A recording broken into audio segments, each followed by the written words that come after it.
James and Aaron, back after hours. I've got something cool to show you. Come follow me. Right, let's go. You ready, Aaron? Yeah, definitely. Come on in. What have we got? Look at that. Oh dear. Nissan Skyline R34 GTR in Bayside Blue. Is there a better colour? No. I don't think there is. They do a midnight purple, which is ultimate as well. But yeah. I think really, if I had this, if I won the lottery, yeah, I think if one of us won the lottery, we would buy the one to share probably, wouldn't we? Yes. But how cool is this? We're absolutely blessed with this. Customer dropped off today. Lawrence, who owns Graduate Cars, shout out to him. We've done a few cars for him now. They've all been cool. And we're just getting to learn each other. There's a relationship hopefully blossoming between us where he imports all these cool cars. We get to work on them. He will be selling this car. He's told me that much. A little bit unsure what to do with the wheels. Yes. Get a zoom in on those, Aaron. Yeah. Considered going gold, thought that may be a little bit too Subaru, so maybe a bronze, then thought it's been done before.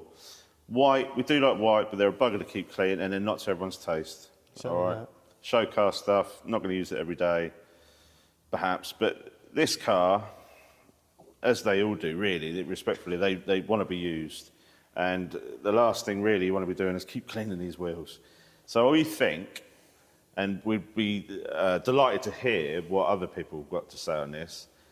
Me and Chris were talking earlier, we put it over to Lawrence and we thought maybe like a real nice gunmetal grey, like an anthracite, but something like a metallic in it, Aaron, so it sparkles. Yeah, okay. Bit like our sparkle silver does, where it sort of bounces in the sunlight, in the light.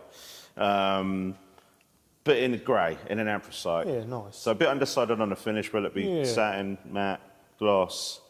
But I'm thinking along the lines of a nice, beautiful gloss grey that will complement the blue. And anyway, you will see in the photos that we post, the other video, which will come as a second part 2 to this, what we do, what we get up to. We'll document it along the way, and then we can present it all to you. And then you can have a proper look round. So it's very echoey in here. It's very late at night, in true after-hours fashion, but I just wanted to share this with you. Aaron spotted on my story earlier, which we posted on Instagram, and we need to do a video on that. We do. We need to come down and do a video on that. So just look at it. It's absolutely beautiful, isn't it, Aaron? It is. Does it get any more iconic, really, if you're a car nut? Doesn't. You know, for the early 2000s, we're going back Need for Speed days, midnight clubs, all the rest of it, whether, you know, the actual sort of physical shows, the meets, the games, the everything, obviously the history, the heritage of Japan, everything that went with it. You know, it doesn't really get much cooler than the RX-7s, the Supras, the Skylines. You know, I'm not a Japanese car huge, I don't know all the knowledge behind them. I'm not going to tell you that this is this and this is that, because I'll get it wrong. Someone will be on in the comments section saying, well, you got that wrong, you don't know nothing about cars. Truthfully, I don't. All I know is it's really, really iconic. Takes me back, way back, you know, you're talking sort of Need for Speeds and things like that, where I come out of gaming a long time ago. I haven't picked up a bloody game in an awful long time. But for me, in my garage, if you had a few cars, Aaron, it would be the E46 M3, albeit the GTR, which was the Need for Speed Most Wanted, I think it was. This as well, which then was in Fast and Furious, or Too Fast, Too Furious, the Paul Walker, the story that came along with that. Obviously, it's silver with blue stripes and blue stickers. But it just doesn't get any more iconic. Doesn't. I don't know what these are like to live with. It's not an everyday car, Aaron. It'll be something which gets used, you know, very occasionally. So I've took it around the block. Lawrence said to me, bless him, he said, take it out, do what you normally would. He said, just get a feel for it and see what you think of it. It's nice that he trusts us, along with all the other customers, to do such a thing. But I didn't go far. I took it around the block here. It's only a couple of 100 metres. It was enough to get a feel for it. I'm a bit wide for the bucket seat, which is in there, Aaron. I'll just show you that interior. It's obviously going to be dark. After hours in true fashion, off the cuff. Completely 2000s-esque. I think I could just about cope with the seat that's in the passenger side, but this one, which has been changed to be very, very low. I'm not a huge, I'm a big guy, I'm not huge. I'm 5'11", 6 on a good day with some good shoes on, but my torso is sort of longer up top. So when I sit in a car like this, I have to really get my waist and my legs underneath this. This seat would have to be all the way forward just for my wrist to be sort of on the steering wheel. Do you know what I mean? Yeah, so everyone's different. You've got a different body shape to me. You might fit in that and feel absolutely comfortable. But someone's obviously clearly set this up for how they want to be, how they want to sit in this. So, but I dare say that chair, although it's not as solid as this one, arguably, I think more everyday use. That's more everyday use, more comfortable. I just don't have the physique for getting in and out of these seats. Let's take you to the front of the car, Aaron. Shut that gently. We'll open this up. This is the money piece, the money shot. It is the money shot, yeah. It is. It's the RB26. Look at that. Twin turbo. You see all the HKS bits on there. Look. Loads of HKS bits. Absolutely loads. So we've been informed it's around 550 horsepower. You can get much more power out of these. Aaron, what would they run stock? From my memory, and I think there was something sort of back in the late 90s, early 2000s, where a lot of these cars were all capped around 280 horsepower. It was quite a specific number. It was like 276, something like that, where I think they had a gentleman's agreement within the sort of manufacturers, you know, that obviously worked close but not that close, but there was an agreement there where, as I go back to the RX-7s and all the bits and bobs like that, the Supras and stuff, I think even Subaru and Impreza WRXs or the STIs, they were 276 horsepower. So this might have been 276 horsepower. Please don't get your gun out and shoot me if I'm wrong in the comment section. But I think that may have been around that mark, albeit maybe a little bit more, around 300. But obviously the M3 I've got was 343. There won't be a patch on this necessarily in a straight line. M3s aren't fast in straight lines. This is a complete different animal. This is a different beast. Obviously, four-wheel drive in this situation, Aaron, being a GTR. That's it. But it's all there, ladies and gents. It really is. And I'm amazed, actually. I mean, the trouble is with me, I'm a bit of a sod for fit and finish. You won't always get perfect fit and finish on Japanese cars, Aaron. You don't. You know, and that's because they've designed these cars to be performance vehicles or sports vehicles, predominantly lightweight, lots of power, and fit and finish, although it is fine, it is good, it's not going to marry up to your then German equivalents, for argument's sake. That's it. You will get your odd exceptions, but, you know, you have to enjoy these for what they are.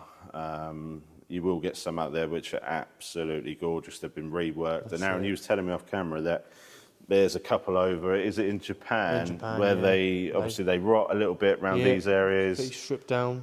They strip these down, do they, mate? Yeah, they strip down to the bare shell. And obviously then build it back up and put new turrets in and a lot. That's amazing to see. It is, yeah.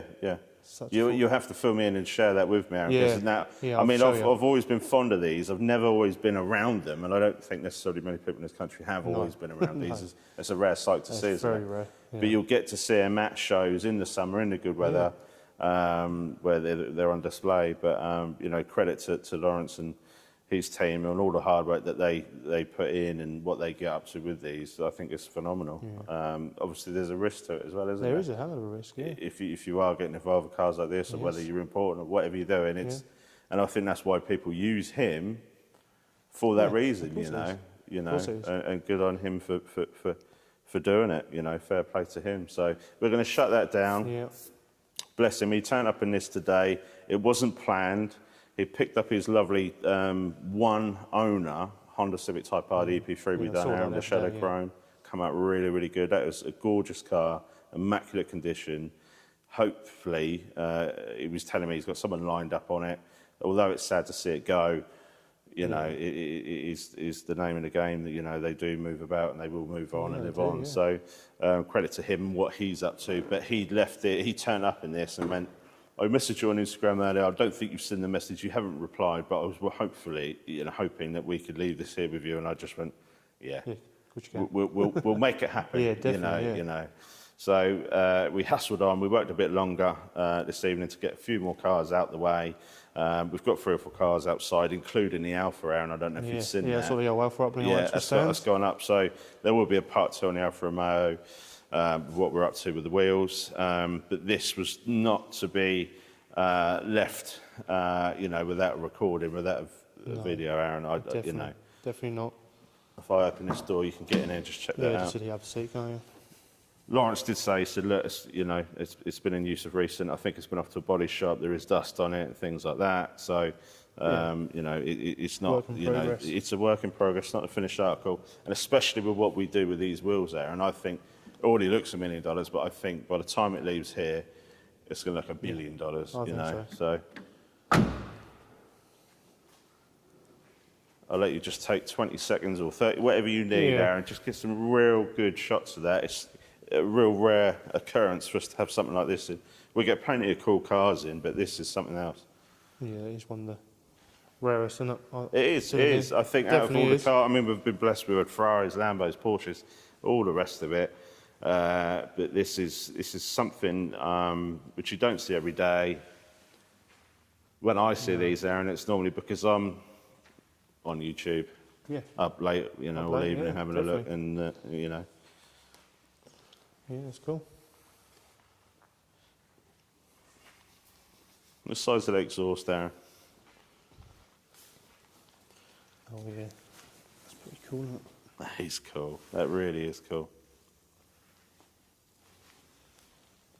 Don't know the year of this vehicle. No. So I'm not going to turn around and say it's a 2003 or a 4 or 2, or I think it's, hopefully I'm not completely wrong here, but I would estimate, Aaron, he's turned up with trade plates. Obviously, it's come in on other plates, obviously, into the country. They've applied for UK plates, assumingly that's what's now the next step.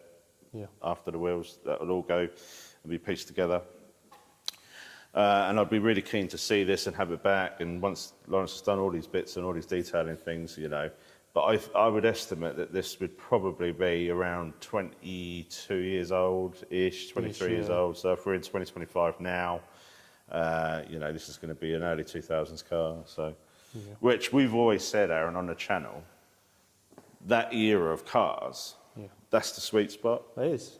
It's the sweet spot. I think we've said it for a long time. Obviously, you've got a Mark II Golf. I've always been into the old E30s, E34s, E36 BMs, but there was a real sort of sweet spot that comes slightly after the Mark II Golfs and things like that, where it was sort of probably 97, 98 up until around 2004, 5-ish, where it was sort of, they were quick.